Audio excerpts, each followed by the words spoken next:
কাশ্মীরের শহীদ ঝন্টু আলী শেখের দাদা শফিকুলও রয়েছেন ভারতীয় সেনাবাহিনীতে। শনিবার ঝন্টুর কফিনবন্দি দেহটা সেই দাদার কাঁধে চেপেই ফিরল পাথরঘাটার বাড়িতে। শহীদ জওয়ানকে শেষ দেখা দেখতে সীমান্তের সেই গ্রামে তখন প্রচুর মানুষের ভিড়। ফুল ছিটিয়ে চোখের জলে বীর ছেলেকে বিদায় জানান এলাকার মানুষজন। চোখের জল মুছে সদ্য স্বামীহারা স্ত্রী বললেন, আমরা মুসলিম, আমাদের নিয়ে অনেকের মনেই বিদ্বেষ, তবে আমরা পাকিস্তানি নই, এর বদলা চাই, না হলে আরও বাচ্চা পিতৃহারা হবে।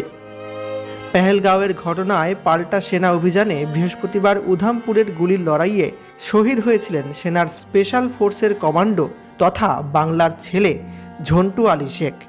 তিনি নদিয়ার তেহট্টের বাসিন্দা।